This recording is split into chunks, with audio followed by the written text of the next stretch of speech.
여자 장교 주제에 지시를 거부해? 너 제정신 아니야? 미친 거 아니야? 너 같은 년이 설치면 정신병원에 처박아 버릴 수도 있어. 정신병동이요. 제 딸이요? 예. 과호흡과 망상 증상이 있어서 격리 조치했습니다. 근데 왜 진단서가 입원 이틀 전에 써져 있죠? 아, 그건 행정상 착오가. 서명한 의사는 누구입니까? 그건 나중에 확인해 드리겠습니다. 저는 오늘 한 사람의 아버지로서 그리고 한 명의 군인으로서 이 자리에 섰습니다. 더 이상 침묵하지 않겠습니다. 이 모든 진실은 한 장의 서류와 한 통의 메모에서 시작됐습니다. 지금부터 그날 무슨 일이 있었는지 함께 들여다보시죠. 새벽 5시 반 의무사령부 청사에는 이미 불이 켜져 있었습니다. 박재근 장군의 집무실에서 나오는 형광등 불빛이었죠. 그는 언제나처럼 일찍 출근해서 하루 일과를 점검하고 있었습니다. 책상 위에는 각종 보고서들이 정갈하게 정리되어 있었고 그 옆으로는 아직 뜨거운 아메리카노 한 잔이 놓여 있었습니다. 박재근은 올해로 66세, 군복을 입은 지 벌써 38년이 되었습니다. 투스타 계급장을 단 그의 어깨는 여전히 곧게 펴져 있었고 매서운 눈빛은 세월이 흘러도 변하지 않았습니다. 하지만 요즘 들어 자주 생각하는 것이 있었죠. 바로 저녁입니다. 조용히 나가는 게 미덕이지.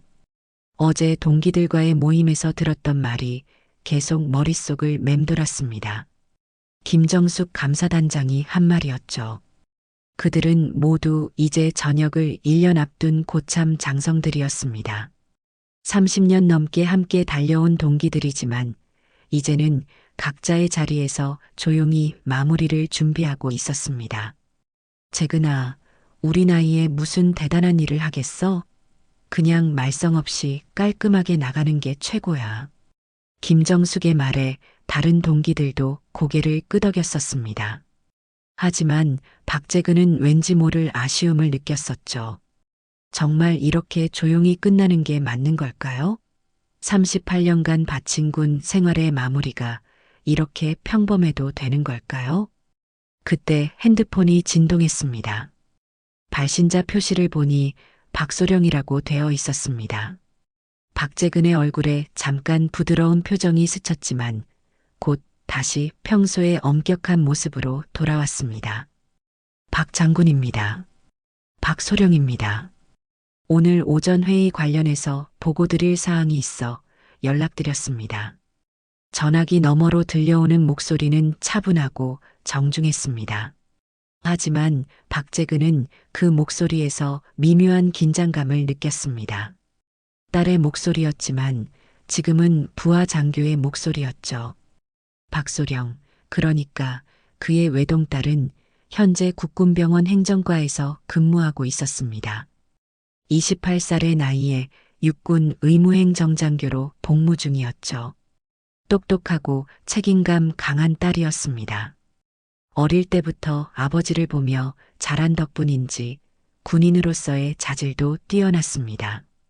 하지만 부대 내에서는 그 누구도 둘이 부녀 사이라는 것을 알지 못했습니다. 이것은 둘 사이의 암묵적인 약속이었습니다. 군대에서 친인척 관계가 알려지면 여러 가지 복잡한 문제들이 생길 수 있었거든요. 국군병원 행정과 운영 현황을 보고드리겠습니다. 최근 환자 관리 시스템에 문제가 발생했습니다. 박소령의 목소리에서 평소와 다른 무언가를 감지한 박재근은 몸을 앞으로 기울였습니다. 어떤 문제인가? 일부 의료진이 환자 기록을 임의로 수정하는 사례가 발견되었습니다.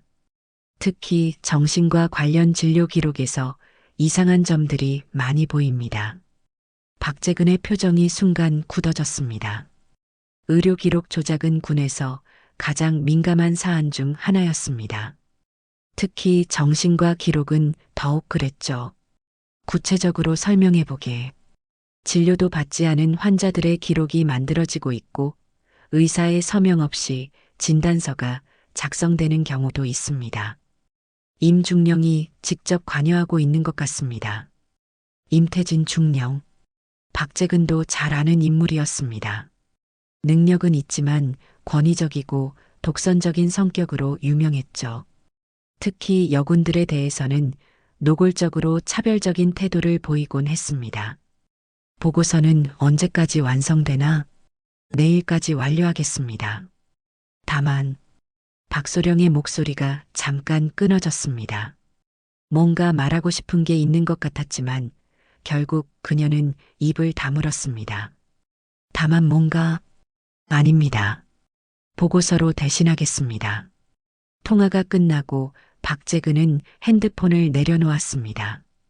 딸의 목소리에서 들린 그 미묘한 두려움이 계속 마음에 걸렸습니다. 분명 무언가 더 큰 문제가 있는 것 같았지만 전화로는 말하기 어려운 상황인 것 같았습니다. 박재근은 컴퓨터를 켜고 인사 시스템에 접속했습니다. 그리고 조용히 딸의 최근 근무 현황을 확인하기 시작했습니다. 이것은 그의 매일 밤 루틴이었습니다. 아무도 모르게 조용히 딸의 안전을 확인하는 시간이었죠.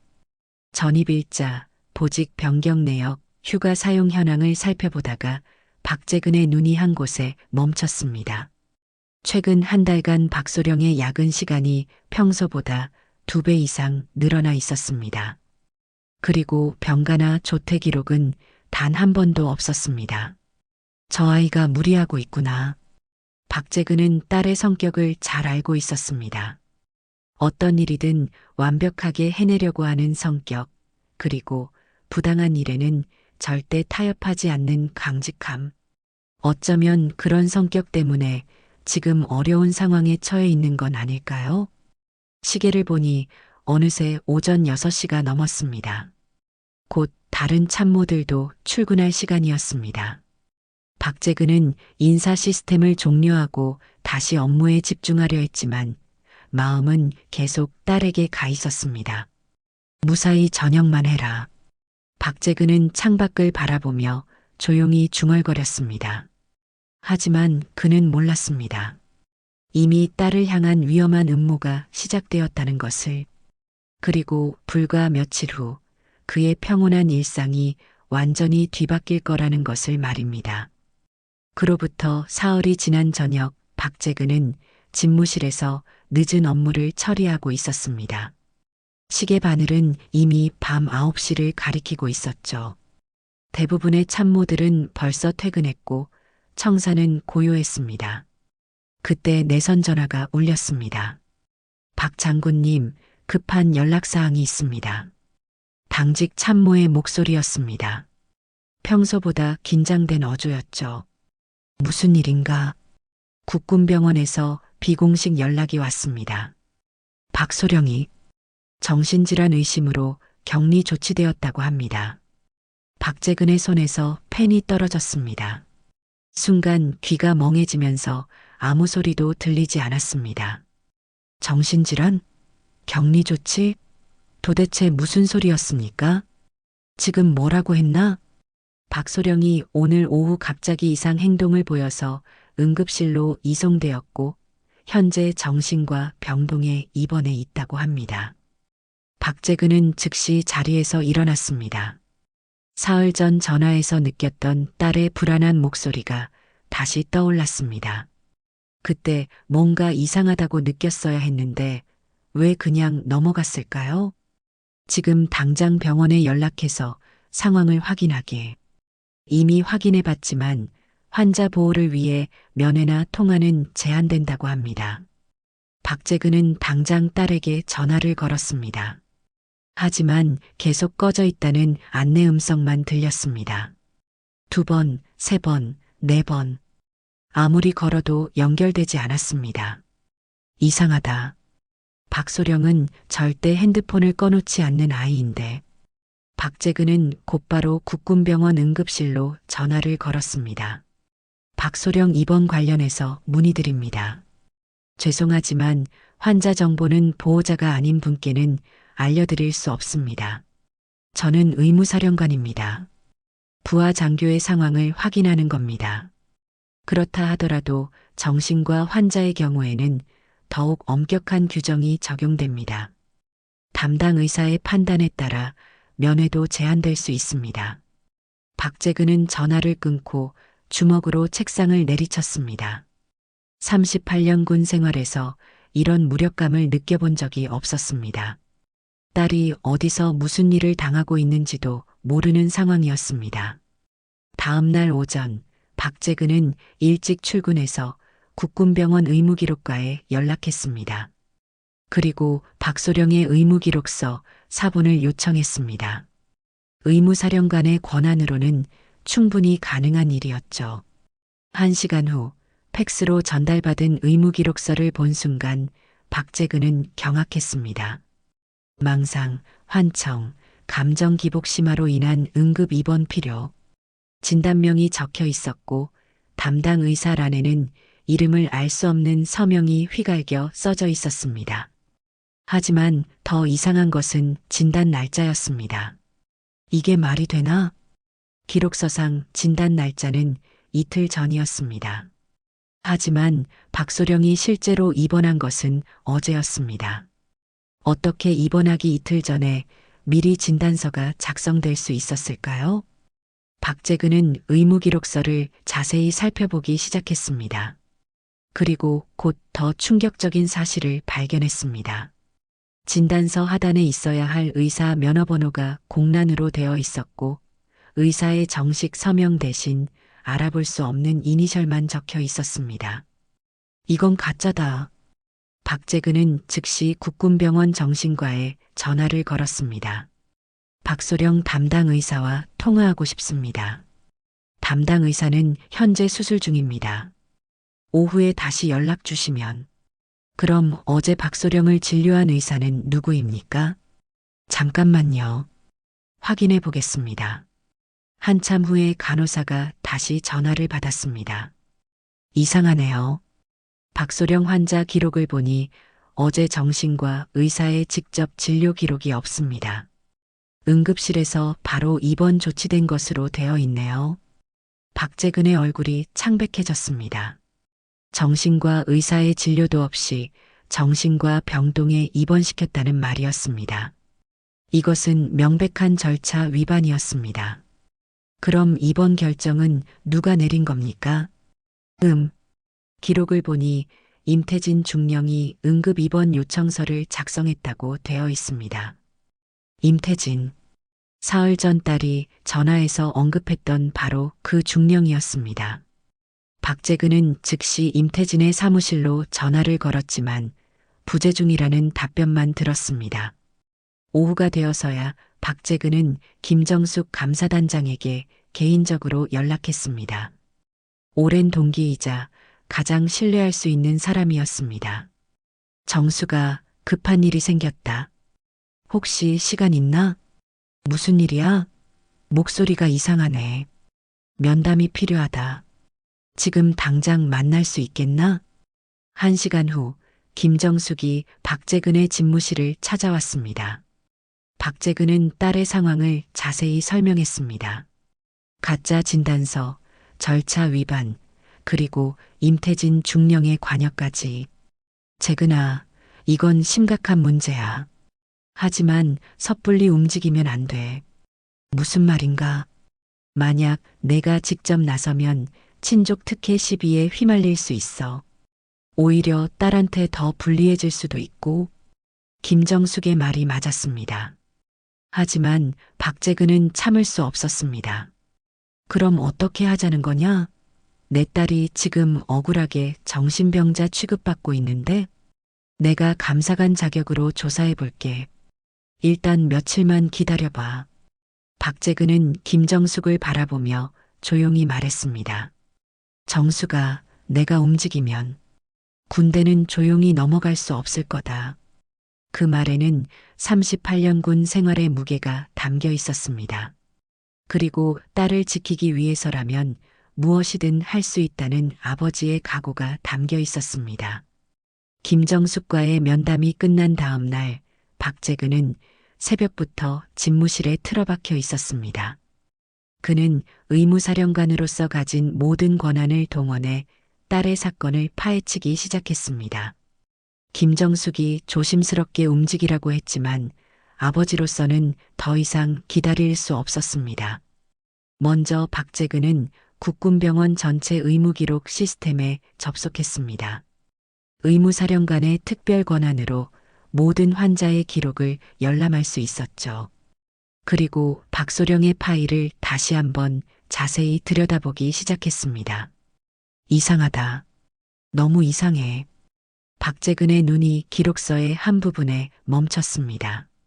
진단서 작성 시간이 오전 10시 30분으로 되어 있었는데 박소령이 실제로 병원에 도착한 시간은 오후 2시 15분이었습니다.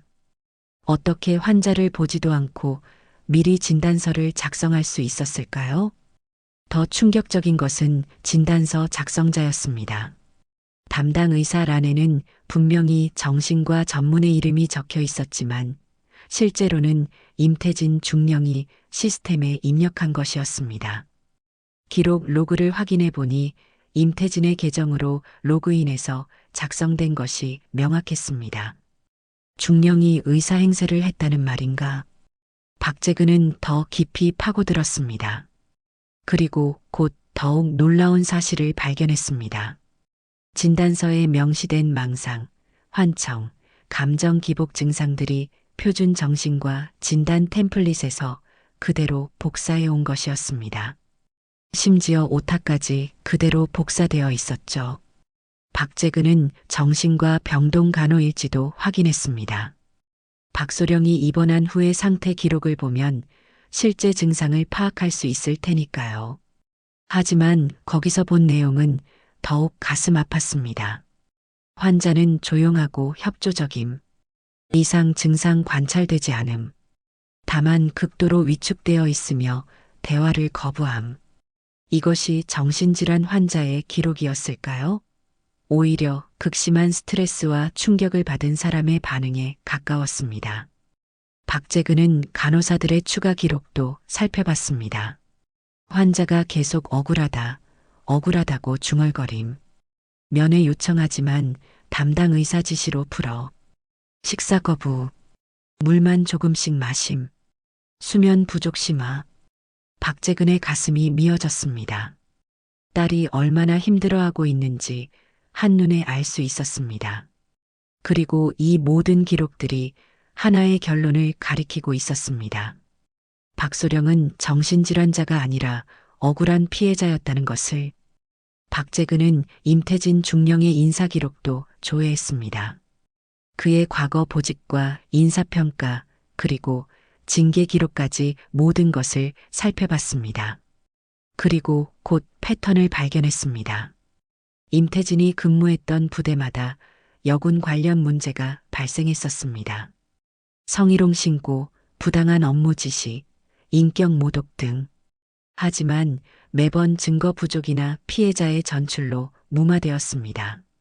임태진은 교묘하게 자신의 권력을 이용해 문제를 덮어왔던 것이죠. 이 자식이 지금까지 이런 짓을 해왔구나. 박재근은 분노로 떨렸습니다. 하지만 더 중요한 것은 확실한 증거를 확보하는 것이었습니다. 그는 병원 보안 시스템에도 접근했습니다. 의무사령관의 권한으로 병원 내 모든 출입 기록을 확인할 수 있었거든요.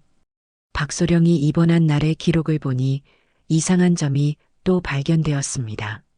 박소령은 오후 1시에 병원에 자발적으로 왔다고 기록되어 있었지만 실제로는 오전 11시부터 임태진 중령이 병원에 와서 대기하고 있었습니다. 미리 준비하고 기다리고 있었다는 말인가? 더 충격적인 것은 임태진이 그날 오전에 정신과 병동 관계자들과 미리 만났다는 기록이었습니다. 마치 모든 것을 사전에 계획하고 준비한 것처럼 보였습니다. 박재근은 마지막으로 가장 중요한 증거를 찾았습니다. 바로 진단서에 있어야 할 의사의 실제 서명이었습니다. 그는 해당 정신과 전문의에게 직접 전화를 걸었습니다. 안녕하세요. 의무사령관 박재근입니다. 박소령 환자 관련해서 문의할 것이 있습니다. 아, 안녕하세요. 사령관님. 그런데 박소령 환자요? 네, 어제 선생님이 진단하신. 죄송한데 저는 박소령이라는 환자를 진료한 적이 없습니다. 어제는 수술 때문에 하루 종일 수술실에 있었거든요. 박재근의 심장이 쿵 떨어졌습니다. 예상했던 대로였지만 직접 확인하니 더욱 충격이었습니다. 그럼 진단서에 선생님 이름이 적힌 것은? 그건 잘 모르겠습니다. 제가 작성한 진단서가 아니라면 누군가 제 이름을 무단으로 사용한 것 같은데요. 통화를 끝낸 박재근은 의자에 깊숙이 몸을 맡겼습니다. 이제 모든 퍼즐이 맞춰졌습니다. 임태진 중령이 의사의 이름을 도용해서 가짜 진단서를 만들었고 그것으로 딸을 정신병동에 강제로 입원시킨 것이었습니다. 도대체 왜 그런 짓을 했을까? 박재근은 사흘 전 딸이 전화해서 한 말을 다시 떠올렸습니다. 의료진이 환자 기록을 임의로 수정하고 있다는 보고, 그리고 임태진 중령이 관여하고 있다는 말. 혹시 딸이 그 불법 행위를 발견하고 보고하려 했던 것은 아닐까요? 박재근은 즉시 김정숙에게 전화를 걸었습니다. 정수가 증거를 찾았다. 완벽한 증거를. 뭘 찾았는데? 진단서가 조작된 게 확실해. 의사는 진료도 안 했고 서명도 가짜야. 임태진이 모든 걸 꾸민 거야. 전화기 너머로 김정숙의 긴 한숨이 들렸습니다. 재근아, 이제 정말 큰일이 날 것 같은데. 박재근은 창밖을 바라보며 조용히 말했습니다. 정수가, 나는 이제 선택해야 해. 조용히 덮고 넘어갈 것인가, 아니면 끝까지 싸울 것인가. 그의 목소리에는 더 이상 망설임이 없었습니다. 그날 저녁 늦은 시간, 박재근이 집무실에서 혼자 고민에 잠겨 있을 때 노크 소리가 들렸습니다. 문을 열어보니 젊은 여군 중위가 서 있었습니다. 얼굴이 창백하고 손이 떨리고 있었죠. 강하늘 중위입니다. 사령관님께 급히 보고드릴 일이 있어서 왔습니다. 박재근은 강하늘의 이름을 기억했습니다. 딸과 같은 기수로 입대한 동기였죠. 평소 조용하지만 정의감이 강한 것으로 알려진 장교였습니다. 들어와서 말해보게. 강하늘은 문을 닫고 박재근 앞에 섰습니다. 하지만 쉽게 말을 꺼내지 못하고 있었습니다. 무언가 큰 결심을 한 것 같았지만 동시에 두려움도 느끼고 있는 것 같았습니다. 사령관님, 박소령 일에 대해서 말씀드리려고 합니다. 박재근의 눈이 번뜩했습니다. 드디어 진실을 들을 수 있을 것 같았습니다. 무엇을 알고 있나? 강하늘은 깊은 숨을 들이쉬고 떨리는 목소리로 말하기 시작했습니다. 일주일 전 일입니다. 임태진 중령이 박소령을 회의실로 불러들였어요. 저도 그때 같이 있었거든요. 회의실에서 무슨 일이 있었나? 임 중령이 박소령에게 의료기록 조작 관련 보고서를 가져오라고 했어요. 그런데 박소령이 그 보고서의 내용이 사실과 다르다고 지적했죠. 강하늘의 목소리가 점점 작아졌습니다. 그날의 기억이 얼마나 충격적이었는지 알 수 있었습니다. 구체적으로 어떤 지적이었나? 박소령이 발견한 건 정말 심각한 문제였어요. 입원하지도 않은 환자들의 정신과 진료 기록이 대량으로 만들어지고 있었고 그것으로 의료보험을 허위 청구하고 있었다는 내용이었습니다. 박재근은 숨을 삼켰습니다. 단순한 괴롭힘이 아니라 더 큰 비리가 숨어 있었던 것입니다. 그래서 임중령이 어떻게 반응했나? 강하늘의 얼굴이 더욱 굳어졌습니다. 그리고 떨리는 목소리로 그날의 끔찍한 장면을 재현하기 시작했습니다. 임중령이 갑자기 화를 내면서 박소령을 강제로 일으켜 세웠어요. 그리고는 박소령이 정성껏 작성한 보고서를 그 자리에서 찢어버렸습니다. 보고서를 찢었다고? 네. 그리고는 이렇게 소리쳤어요. 여자 장교 주제에 지시 거부해? 너 제정신 아니야? 미친 거 아냐? 박재근의 주먹이 저절로 꽉 쥐어졌습니다. 딸이 그런 모욕을 당했다는 생각에 분노가 치밀어 올랐습니다. 그 다음에는 박소령이 중령님, 이것은 명백한 불법행위입니다. 보고 의무가 있습니다라고 차분하게 말했어요. 하지만 임중령은 더욱 화를 내면서 강하늘이 잠시 말을 멈췄습니다. 그리고 눈물을 글썽이며 계속했습니다. 내가 뭘 안다고 그래? 여기서 내 아빠 이름 들먹이면 더 큰일 난다는 걸 알아? 너 같은 년이 설치면 정신병원에 처박아 버릴 수도 있어라고 했어요. 박재근은 소스라치게 놀랐습니다. 임태진이 이미 딸의 신분을 알고 있었던 것입니다. 그리고 그것을 협박의 수단으로 사용했던 것이죠. 임중령이 박소령의 신분을 알고 있었다는 말인가? 네. 그리고 그 일 이후로 박소령이 완전히 달라졌어요. 강하늘은 그 후 며칠간 박소령의 변화된 모습을 자세히 설명했습니다. 평소 당당하고 밝았던 박소령이 점점 위축되어 갔다는 것이었습니다. 밤마다 화장실에서 구토하는 소리가 들렸어요. 그리고 식사도 제대로 못하고 말수도 현저히 줄어들었죠. 업무 중에도 멍하니 있는 경우가 많아졌고요. 왜 그때 나에게 보고하지 않았나? 박소령이 절대 말하지 말라고 했어요. 자기가 해결할 문제라고 사령관님께 피해가 갈까봐 걱정된다고 했습니다. 박재근의 가슴이 찢어질 것 같았습니다. 딸이 혼자서 그 모든 고통을 견뎌내려고 했던 것입니다. 그런데 어제 무슨 일이 있었나? 강하늘의 얼굴이 더욱 어두워졌습니다. 어제 오전에 임중령이 박소령을 다시 불렀어요. 그리고는 내가 어디다가 고자질했느냐고 추궁했어요. 아마 사령관님이 의료 기록을 조회하신 걸 안 것 같았어요. 박재근은 자신의 행동이 딸에게 더 큰 위험을 가져다 준 것은 아닌지 걱정이 되었습니다. 박소령이 뭐라고 했나? 박소령은 아무 말도 하지 않았어요. 그런데 임중령이 갑자기 너 정신 상태가 이상하다. 병원에 가봐야겠다고 했어요. 그리고는 억지로 박소령을 병원으로 데려갔습니다. 억지로? 네. 박소령이 거부했지만 임중령이 이것은 명령이다. 정신과 검진을 받으라고 강요했어요. 강하늘은 계속해서 그날의 상황을 설명했습니다. 임태진이 미리 병원 관계자들과 연락을 취해 놓았다는 것, 그리고 박소령이 병원에 도착하자마자 별다른 검사도 없이 바로 입원 조치되었다는 것까지. 저는 그때 이상하다고 생각했어요. 정신과 진료는 보통 시간이 오래 걸리잖아요.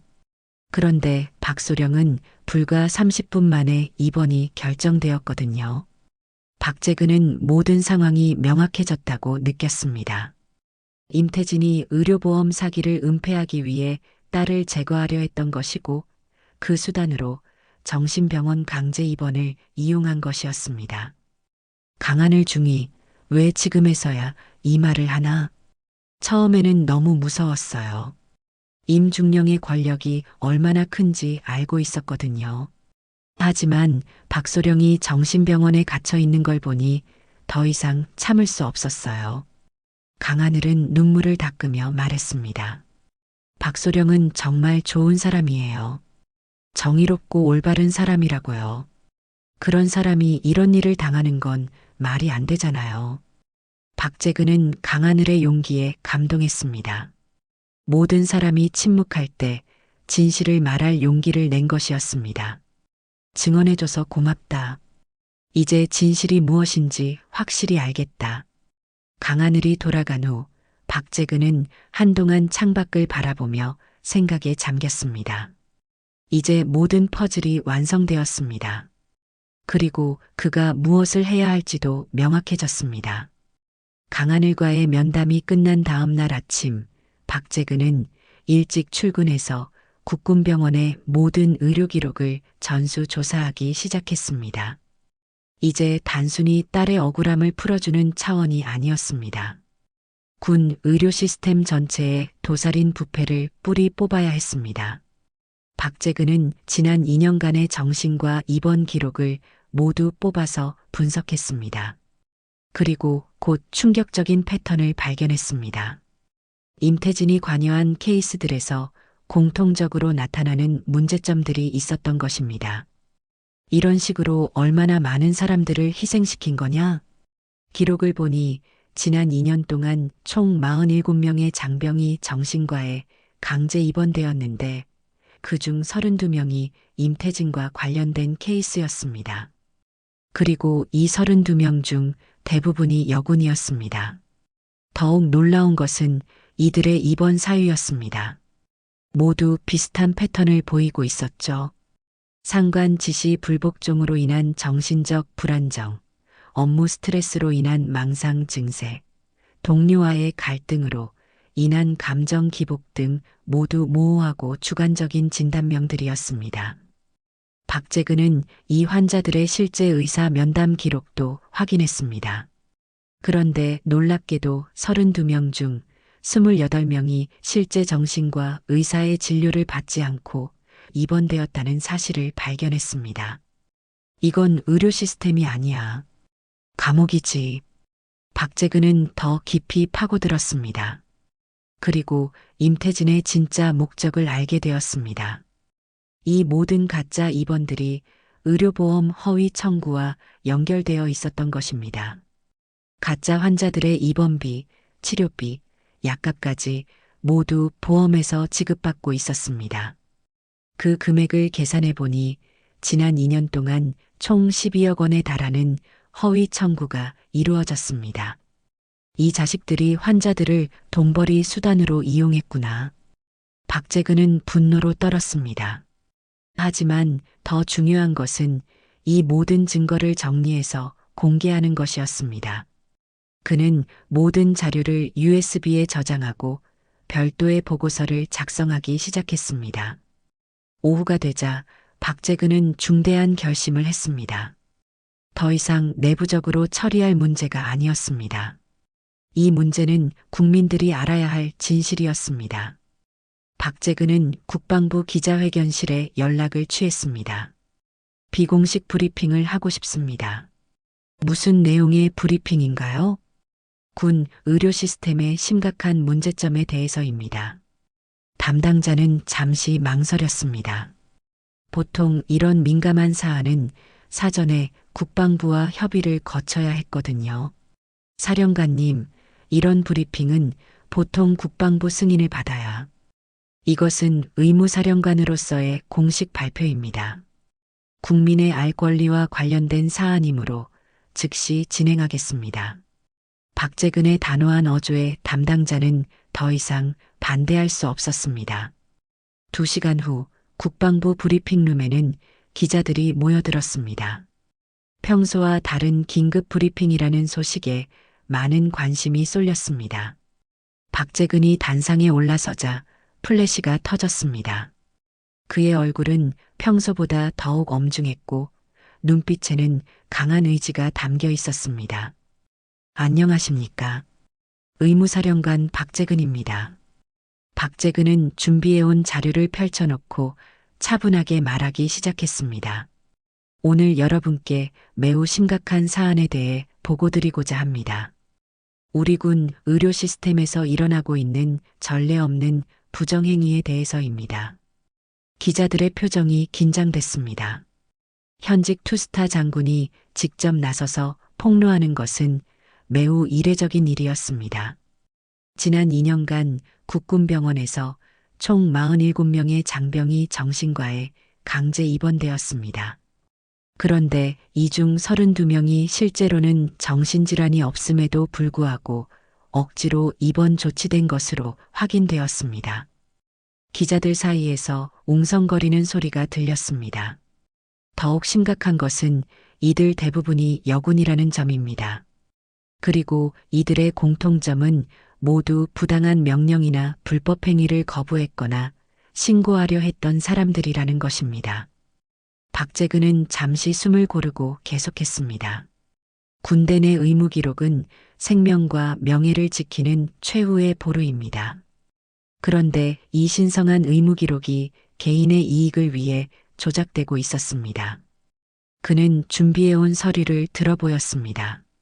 여기 있는 것은 가짜 진단서들입니다. 의사의 진료도 없이 작성되었고 서명도 위조되었습니다. 이런 가짜 서류로 무고한 장병들을 정신병자로 만들어 입원시켰습니다. 기자들이 손을 들어 질문하려 했지만 박재근은 계속 이어갔습니다. 그리고 이렇게 억지로 입원시킨 환자들의 치료비를 허위로 청구해 국고를 횡령했습니다. 그 규모는 12억 원에 달합니다. 브리핑룸이 완전히 조용해졌습니다. 모든 기자들이 박재근의 말에 집중하고 있었습니다. 저는 의무사령관으로서 이런 일이 다시는 일어나지 않도록 하겠습니다. 그리고 관련자들에 대해서는 법의 엄중한 처벌을 요구할 것입니다. 박재근은 잠시 멈춘 후 가장 중요한 말을 했습니다. 제 딸을 정신병자로 만든 이 구조는 더 이상 군이 아닙니다. 군인의 명예와 존엄을 짓밟는 범죄 조직일 뿐입니다. 그 순간 브리핑룸이 완전히 술렁였습니다. 딸이라는 개인적인 이야기까지 공개한 것은 모든 사람의 예상을 뛰어넘는 것이었습니다. 박재근은 마지막으로 단호하게 말했습니다. 저는 오늘 한 사람의 아버지로서 그리고 한 명의 군인으로서 이 자리에 섰습니다. 더 이상 침묵하지 않겠습니다. 브리핑이 끝나자 기자들이 쏟아지는 질문을 던졌지만 박재근은 더 이상 답변하지 않고 브리핑룸을 나왔습니다. 그의 얼굴에는 후회가 아닌 확신이 가득했습니다. 몇 시간 후 이 브리핑 내용은 모든 언론에 보도되었고 온 나라가 충격에 빠졌습니다. 국방부에는 항해 전화가 빗발쳤고 국회에서는 긴급 국정감사를 요구하는 목소리가 나왔습니다. 박재근은 집무실로 돌아와서 창밖을 바라보며 조용히 중얼거렸습니다. 이제 시작이다. 박재근의 폭탄 발언이 전국에 보도된 지 일주일이 지났습니다. 그 사이 국방부는 비상이 걸렸고 감찰단이 파견되어 전면적인 조사가 시작되었습니다. 하지만 정작 박재근이 가장 걱정하는 것은 딸의 상태였습니다. 박소령이 정신병동에 격리된 지 벌써 열흘째였습니다. 그동안 면회는 한 번도 허락되지 않았습니다. 담당 의사라는 사람은 계속 환자의 상태가 불안정해서 외부 접촉을 제한해야 한다는 말만 반복했습니다. 도대체 언제까지 내 딸을 볼 수 없다는 거냐? 박재근은 매일 병원에 전화를 걸었지만 대답은 항상 같았습니다. 의무사령관이라는 지위도 소용없었습니다.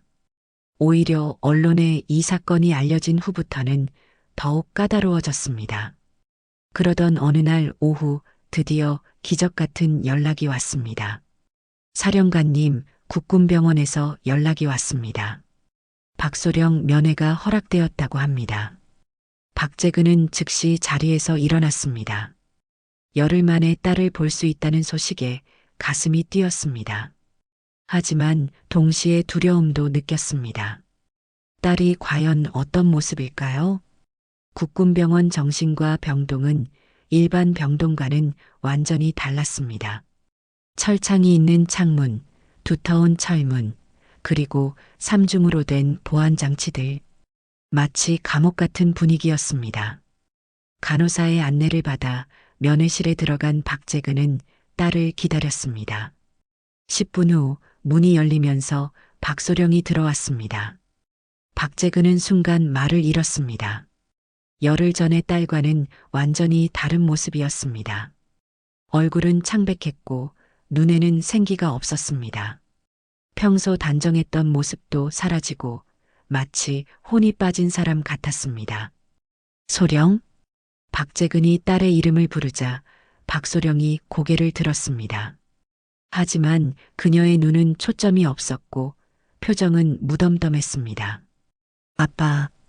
박소령의 목소리는 너무나 작고 쉬어 있었습니다. 평소 또렷하고 힘있던 목소리와는 전혀 달랐습니다. 박재근은 딸 앞에 앉으며 조심스럽게 물었습니다. 소령아, 괜찮나? 아픈 곳은 없고? 박소령은 한참 동안 아무 말도 하지 않았습니다. 그저 허공을 바라보며 멍하니 있을 뿐이었습니다. 박재근의 가슴이 찢어질 것 같았습니다. 소령아, 아빠가 여기 있다. 이제 괜찮을 거야. 그때야 박소령이 천천히 고개를 돌려 아버지를 바라봤습니다. 그리고 무표정한 얼굴로 중얼거리기 시작했습니다. 아빠, 그 사람들 나를 미치게 만들려고 작정했어. 박소령의 목소리에는 깊은 절망이 담겨 있었습니다. 무슨 말이냐? 처음에는 나도 정말 내가 미친 건 아닌가 생각했어.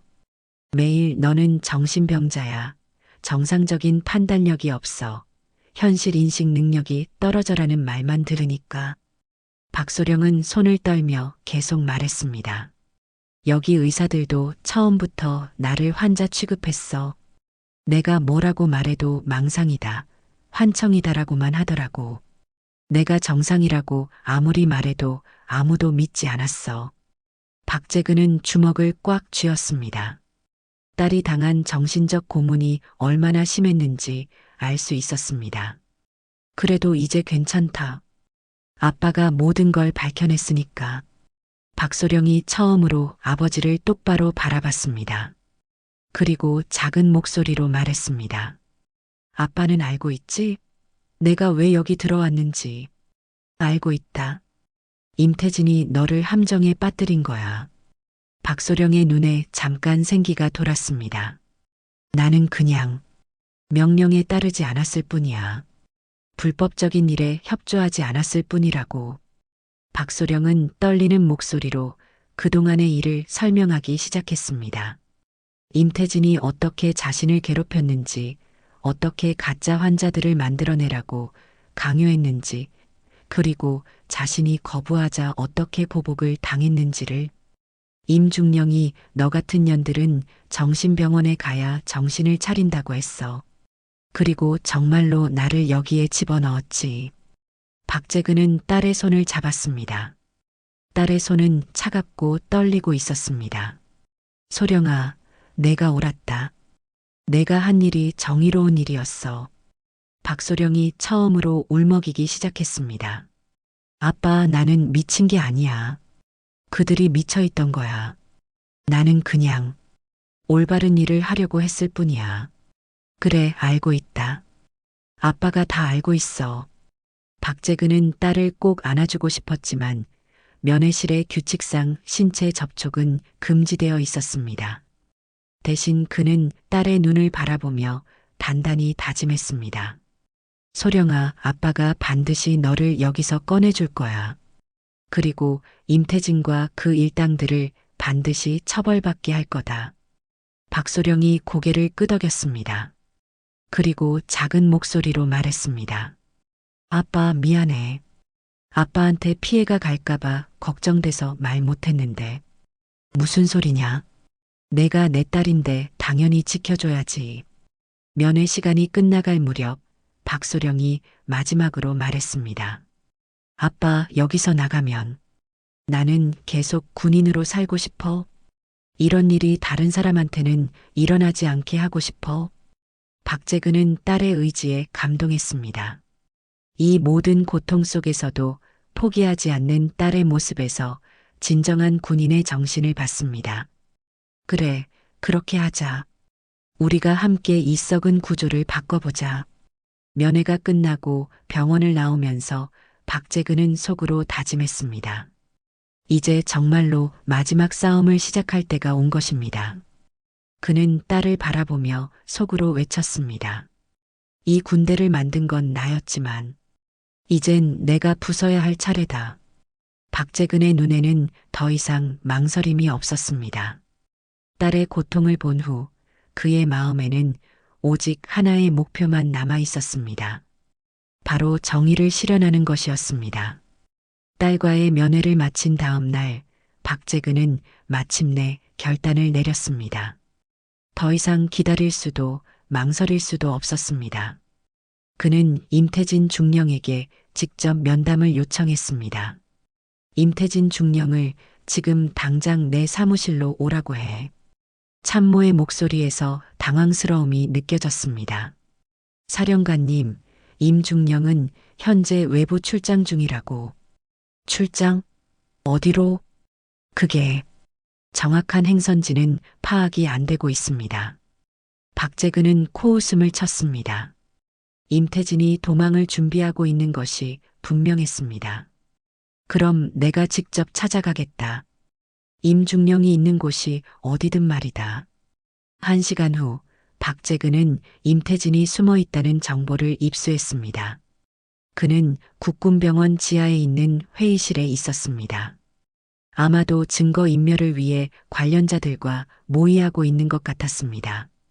박재근은 경호원들과 함께 국군병원으로 향했습니다. 그의 얼굴은 차갑게 굳어 있었고 눈빛에는 분노가 서려 있었습니다. 병원 지하 회의실 문을 열고 들어간 순간 임태진과 몇 명의 관련자들이 서류를 급하게 정리하고 있는 모습이 보였습니다. 그들의 얼굴에는 당황스러움이 역력했습니다. 임태진 중령, 박재근의 차가운 목소리가 회의실을 가득 채웠습니다. 임태진은 천천히 몸을 돌려 박재근을 바라봤습니다. 평소의 오만한 표정은 사라지고 대신 두려움이 스며 있었습니다. 사령관님, 다른 사람들은 나가.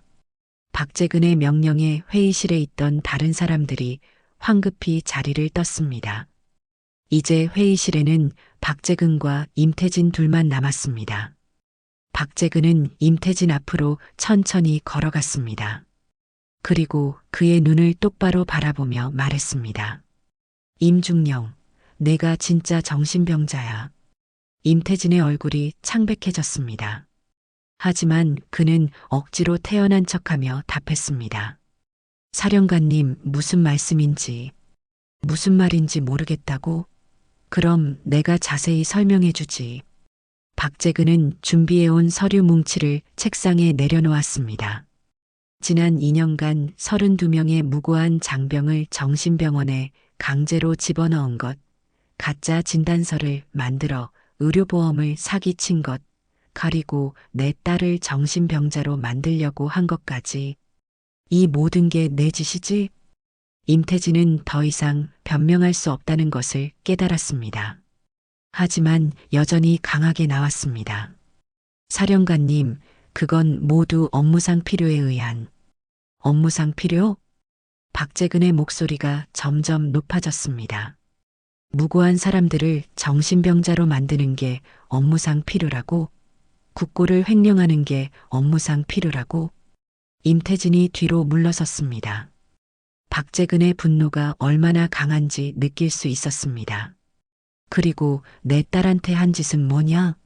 정당한 업무 보고를 하려는 장교를 정신병원에 집어넣는 게 정상이라고 생각하나? 박소령이 업무에 지장을 줬다고? 박재근이 임태진의 말을 끊었습니다. 내가 저지른 범죄를 신고하려 한 게 지장을 줬다는 거냐? 그럼 내 논리로는 범죄자를 신고하는 모든 사람이 정신병자가 되어야 한다는 말이냐? 임태진은 더 이상 할 말이 없었습니다. 그는 박재근의 압박에 점점 위축되어 갔습니다. 박재근은 핸드폰을 꺼내서 통화 버튼을 눌렀습니다. 인사과장, 임태진 중령의 지휘권을 즉시 정지시켜. 그리고 모든 보직에서 해임하도록 해. 임태진의 얼굴이 완전히 하얘졌습니다. 사령관님, 그건 너무 내가 지금까지 한 짓에 비하면 이건 아무것도 아니야. 박재근은 계속해서 전화를 걸었습니다. 그리고 박소령에 대한 모든 입원 기록을 무효 처리해. 지금 당장 퇴원 조치하고. 사령관님, 제발. 임태진이 박재근에게 애원했지만 박재근은 냉정했습니다. 제발, 내 딸이 10일 동안 정신병원에서 고생할 때는 생각 안 했으면서. 박재근은 마지막 전화를 걸었습니다. 수사기관에 연락해서 임태진 중령을 형사 고발하겠다고 전해. 의료보험 사기, 공문서 위조, 직권남용, 그리고 명예훼손까지 모든 혐의로 고발할 거라고 해. 임태진이 그 자리에 주저앉았습니다. 자신의 군 생활이 끝났다는 것을 깨달았기 때문입니다. 박재근은 임태진을 내려다보며 차갑게 말했습니다. 내가 지금까지 괴롭혔던 32명의 피해자들이 얼마나 억울했는지 이제 알겠지? 특히 내 딸이 얼마나 고통스러웠는지 말이야. 그때 박재근의 핸드폰이 울렸습니다. 국방부 장관실에서 온 전화였습니다. 박사령관, 지금 뭘 하고 있는 거냐? 국방부 장관의 목소리는 분노로 가득했습니다. 임무를 수행하고 있습니다. 임무? 독단적으로 중령을 해임하고 형사 고발하는 게 임무냐? 네, 맞습니다. 부정부패를 척결하는 것이 제 임무입니다. 박사령관, 이런 식으로 하면 당신도 무사하지 못할 거야. 명예전역 대신 징계 후 강제 전역을 각오해야 할 거라고. 박재근은 잠시 침묵했습니다. 그리고 웃음을 지으며 말했습니다. 장관님, 나는 오늘 처음으로 진짜 군인이 된 것 같습니다. 뭐라고? 38년 동안 군복을 입었지만 오늘만큼 자랑스러운 날은 없었습니다. 비로소 군인다운 일을 했으니까요. 박재근은 전화를 끊었습니다. 그리고 바닥에 주저앉아 있는 임태진을 마지막으로 바라보며 말했습니다. 임중령, 내 군 생활은 이제 끝이다. 그리고 내 군 생활도 곧 끝날 거야. 하지만 나는 후회하지 않는다. 박재근은 회의실을 나서면서 마음이 홀가분했습니다. 드디어 딸의 억울함을 풀어줄 수 있었고 무고한 피해자들에게 정의를 돌려줄 수 있었습니다. 비록 자신의 군 생활이 끝날 수도 있지만 그는 전혀 후회하지 않았습니다. 오히려 이제야 진정한 군인이 된 것 같았습니다. 임태진을 처리한 지 일주일 후 박소령은 마침내 정신병원에서 퇴원할 수 있었습니다. 모든 의료 기록이 무효 처리되었고 그녀의 명예도 완전히 회복되었습니다. 하지만 박재근이 예상했던 대로 그 자신은 큰 시련을 맞게 되었습니다. 국방부에서는 박재근에 대한 징계위원회가 열렸습니다. 혐의는 독단적 업무 처리, 언론을 통한 군 기밀 누설, 지휘 개통 무시 등이었습니다. 사실상 강제 전역을 위한 절차였습니다. 하지만 박재근은 전혀 동요하지 않았습니다. 오히려 담담하게 모든 절차를 받아들였습니다. 그는 이미 각오를 했었거든요. 징계위원회가 열리는 날, 박재근은 평소처럼 단정하게 군복을 입고 출석했습니다. 위원회 위원들의 날카로운 질문에도 당당하게 답변했습니다. 박 장군, 당신의 행동으로 인해 군의 위신이 크게 실추되었습니다. 위신이 실추된 게 아니라 회복된 것입니다. 부정부패가 밝혀짐으로써 군이 더욱 깨끗해졌습니다. 하지만 절차를 무시하고 독단적으로 행동했습니다. 응급 상황에서는 신속한 조치가 필요합니다. 더 많은 피해자가 생기는 것을 막기 위해서였습니다. 위원들은 박재근의 당당한 태도에 당황했습니다. 보통 징계를 받는 사람들은 사과하고 용서를 구하기 마련인데 박재근은 오히려 자신의 행동이 옳았다고 주장했기 때문입니다. 결국 징계위원회는 박재근에게 중징계 후 명예전역이라는 결정을 내렸습니다. 사실상 쫓겨나는 것이었지만 최소한의 체면은 유지해주는 조치였습니다. 박재근은 그 결정을 듣고도 담담했습니다. 오히려 안도의 미소를 지었습니다. 한편 박소령은 회복 기간을 거쳐 다시 부대로 복귀했습니다. 많은 사람들이 그녀가 전역을 택할 것이라고 예상했지만 박소령의 결정은 달랐습니다. 저는 계속 군인으로 남고 싶습니다. 박소령은 인사담당관과의 면담에서 단호하게 말했습니다. 하지만 이런 일을 겪고도 이런 일을 겪었기 때문입니다. 저 같은 피해자가 더 생기지 않도록 하고 싶습니다.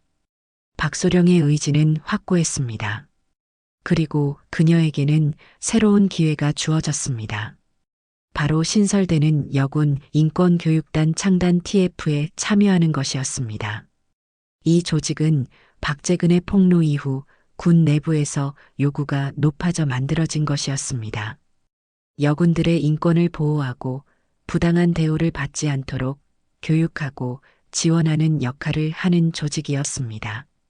박소령은 망설임 없이 그 제안을 받아들였습니다. 제가 겪은 일이 헛되지 않도록 하겠습니다. 그녀의 눈에는 새로운 결의가 타오르고 있었습니다. 박재근이 전역을 준비하는 동안 임태진과 관련자들에 대한 수사는 계속 진행되었습니다. 결국 임태진은 의료보험 사기, 공문서 위조, 직권 남용 등의 혐의로 기소되었고 실형을 선고받았습니다. 또한 그와 함께 부정행위에 가담했던 다른 관련자들도 모두 처벌을 받았습니다.